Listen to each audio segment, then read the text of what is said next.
Bismillahirrahmanirrahim. Assalamualaikum warahmatullahi wabarakatuh. Bismillah walhamdulillah wassalatu wassalamu ala rasulillah wa ala alihi washabbihi wa wala wala hawla wala quwata illa billah ma ba'd.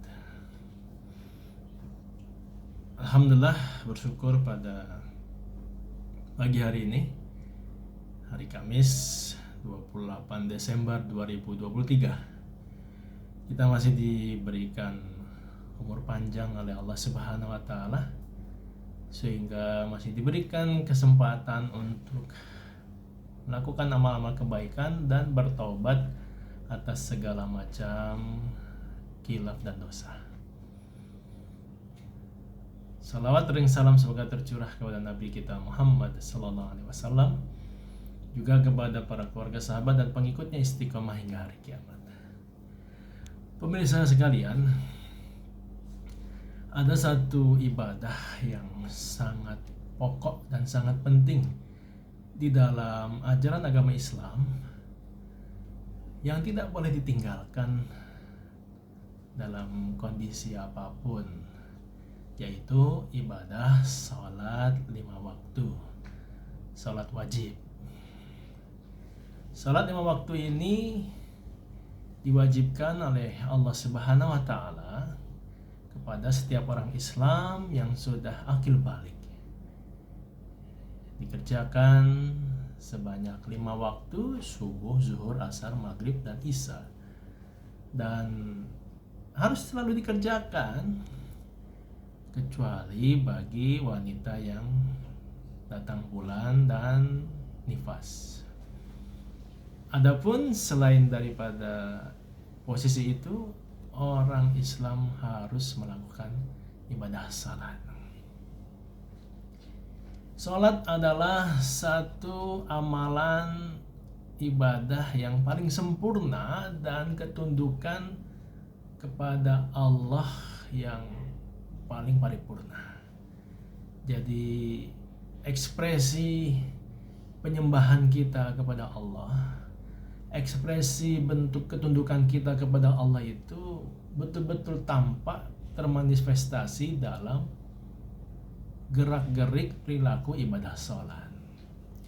Dimulai dari niatnya, kemudian amalan-amalan rukun dan syaratnya di dalam sholat, itu semua pergerakannya hingga sujud menggambarkan bentuk ketundukan dan penyembahan yang paripurna.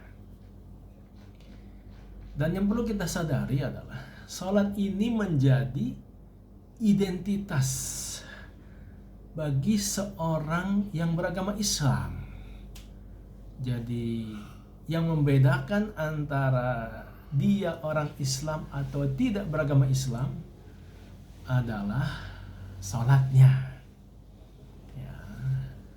Nabi kita Muhammad SAW pernah bersabda, bainar rajuli wa bainal kufri tarkus shalah, rawahu Muslim. Ya, artinya perbedaan antara seorang dan kekafirannya adalah meninggalkan salat.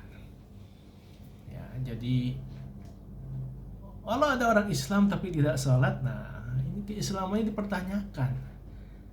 Ya, karena memang salat itu hukumnya wajib bagi setiap orang Islam yang sudah akil balik. Orang Islam yang sengaja meninggalkan salat 5 waktu ini akan terkena dosa dan dapat dinilai sebagai seorang muslim yang fasik, yaitu pelaku pembuat dosa besar, bahkan bisa jatuhnya kepada kafir. Jadi ini tidak main-main. Salah salat ini masalah yang sangat penting, yang sangat prinsip. Ya.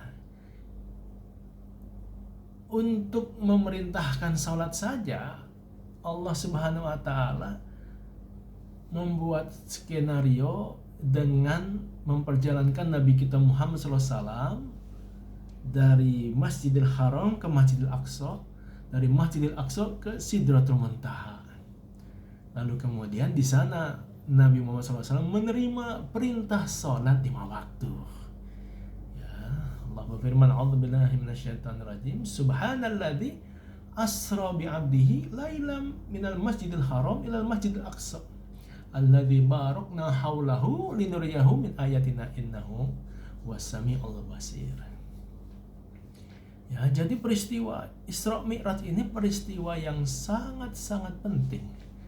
Dan di antara pentingnya peristiwa ini adalah turunnya perintah sholat 5 waktu. Untuk ibadah puasa, ibadah zakat, ibadah haji, ibadah kurban, dan ibadah-ibadah lainnya Allah tidak melakukan perjalanan seperti Isra Mi'raj. Cukup melalui firman-Nya yang disampaikan kepada malaikat Jibril, lalu malaikat Jibril menyampaikan kepada Nabi Muhammad SAW. Tapi khusus sholat tidak. Nah, ini menggambarkan bagaimana strategis, sentral dan pentingnya sholat 5 waktu. Ya. Orang boleh tidak puasa kalau dia sedang sakit, kalau dia sedang dalam perjalanan, kalau dia haid dan nifas. Orang boleh tidak bayar zakat kalau dia belum memiliki harta yang memenuhi batas nisabnya, batas minimal harta, dan haul perhitungan waktu pemilikan harta tersebut. Orang bisa tidak menunaikan ibadah haji kalau dia tidak punya kemampuan, tidak punya kecukupan materi, tidak dalam kondisi sehat, tidak aman perjalanannya. Tapi orang tidak boleh meninggalkan salat dalam kondisi apapun kecuali bagi wanita yang haid dan nifas. Kalau dia dalam perjalanan tetap salat. Salatnya boleh dijamak dan dikosor, digabung dan diringkas, tapi nggak boleh nggak salat. Kalau dia sakit tidak bisa berdiri, dia tetap harus salat walaupun dengan duduk. Dia nggak sanggup duduk, dia boleh salat dengan cara berbaring. Berbaring nggak bisa menggerakkan tubuhnya, dia dengan isyarat. Artinya salat ini memang ibadah yang tidak pernah boleh ditinggalkan. Jadi as-salatu itu salat itu adalah tiang agama. Salat itu tiang agama. Siapa yang menegakkan salat berarti dia menegakkan agama. Siapa yang meninggalkan salat berarti dia meruntuhkan agama. Bahkan amal pertama yang akan dihisab oleh Allah nanti di padang mahsyar adalah amal sholatnya dulu. Kalau amal sholatnya bagus, dia khusyuk, dia tumakninah, dia lakukan di masjid, dia lakukan di awal waktu, dia lakukan berjamaah, bagus sholatnya, maka Allah anggap bagus amal-amal lainnya. Tapi kalau dia tidak bagus amal sholatnya, tidak dilakukan secara khusyuk dan tumakninah, asal-asalan cepat-cepat kemudian tidak di awal waktu, udah di akhir-akhir dilalaikan, tidak berjamaah, tidak di masjid, waduh, buruk amal salatnya, maka akan dianggap buruk amal salat lainnya. Jadi memang amal salat ini adalah amal yang sangat penting dan strategis yang harus mendapat perhatian khusus bagi setiap orang Islam. Pemirsa sekalian, bahkan saking pentingnya amal sholat ini, para imam mazhab kita yang sangat terkenal itu berdasarkan dalil-dalil Quran dan hadis sudah mengklasifikasikan hukum seorang muslim yang sengaja meninggalkan sholat karena malas, karena sibuk duniawi, dan karena tergoda oleh hawa nafsu. Apa hukum menurut para imam mazhab? Pertama, menurut Imam Abu Hanifah, orang Islam yang sengaja meninggalkan sholat karena malas, sibuk duniawi, tergoda oleh hawa nafsu, orang Islam itu terhukum fasik, wajib diberi pelajaran dan diberi jatuhi hukuman ta'zir dengan pukulan yang keras sampai berdarah, lalu dipenjara sehingga dia mau sholat kembali. Lihat tuh jadi nggak tanggung-tanggung kelihatannya penjara bisa penuh nih kalau diterapkan di Indonesia karena orang Indonesia kayaknya banyak yang nggak sholat karena malas, karena sengaja, karena hawa nafsu. Itu menurut Imam Abu Hanifah. Menurut Imam Malik dan Imam Syafi'i, orang yang sengaja meninggalkan salat karena malas, karena sibuk duniawi, karena tergoda oleh hawa nafsu, dia dihukumi fasik. Ya, nggak cukup kata mereka dihukum dengan dera dan penjara, tapi harus dihukum bunuh jika dia memang terus-menerus meninggalkan sholat. Kalau diterapkan ini, ya, bisa banyak umat Islam ini yang terkena, berkurang jumlahnya karena dihukum bunuh kalau dia terus-menerus meninggalkan sholat. Nah, menurut Imam Ahmad bin Hambal, orang Islam yang sengaja meninggalkan sholat karena malas, karena tergoda oleh hawa nafsu, karena sibuk duniawi, dia dikatakan kafir dan keluar dari agama Islam. Ya, tidak ada hukuman bagi orang tersebut kecuali hukuman mati. Tapi kalau dia bertobat, maka dia dimaafkan. Tapi kalau tidak mau bertobat, kata Imam Ahmad bin Hambal, dipenggal lehernya. Masya Allah, keras betul ya. Nah, ini pemirsa sekalian menggambarkan bagaimana gak boleh kita asal-asalan dan main-main tentang urusan sholat ini. Ini masalah yang besar. Ini masalah yang sangat prinsip dalam beragama. Setelah kita bersyahadat, ya, bertauhid kepada Allah dan Rasulnya.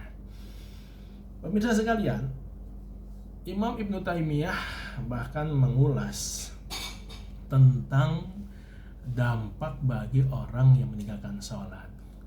Menurut Imam Ibnu Taimiyah, kalau ada orang Islam yang sengaja meninggalkan sholat karena malas, sibuk duniawi, tergoda oleh hawa nafsu, maka tidak boleh memberi salam kepada dia dan tidak boleh mendatangi undangannya. Lihat tuh, ngasih salam, ya, kita kasih salam atau kita diberi salam gak usah jawab. Nah, dia undang nikah, undang acara sunatan, undang acara, nggak boleh dihadiri. Coba begitu ya.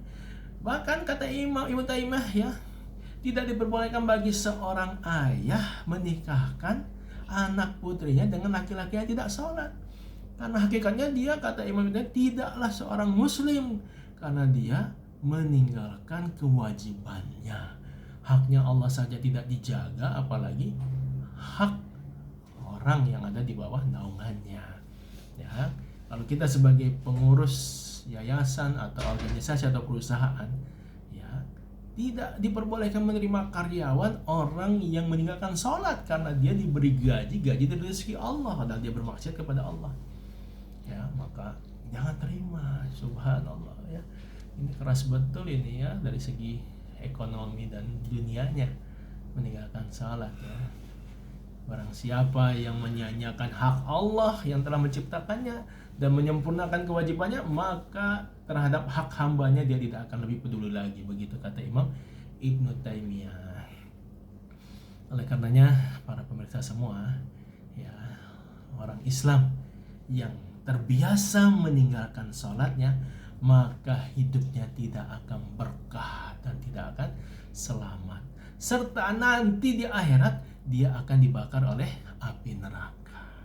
Nauzubillah min dzalik. Sebaliknya, orang Islam yang selalu menunaikan sholat 5 waktu secara khusyuk dan tumaknina, berjamaah di masjid di awal waktu, maka hidupnya akan penuh keberkahan, hidupnya akan selamat, dan kelak dia akan dimasukkan ke dalam surganya Allah Subhanahu wa taala. Ya, mudah-mudahan kita semua termasuk hamba-hamba Allah yang dimudahkan untuk menjaga sholat 5 waktu dengan khusyuk, dengan tumanina di masjid di awal waktu berjamaah, sehingga Allah sayang, Allah ridha, dan Allah menurunkan rahmat dan berkahnya buat kita, sehingga kelak Allah masukkan kita ke dalam surganya. Amin ya rabbal alamin. Demikian yang bisa dapat disampaikan, ya, dari Al-Fakir. Lebih dan kurang mohon maaf. Assalamualaikum warahmatullahi wabarakatuh.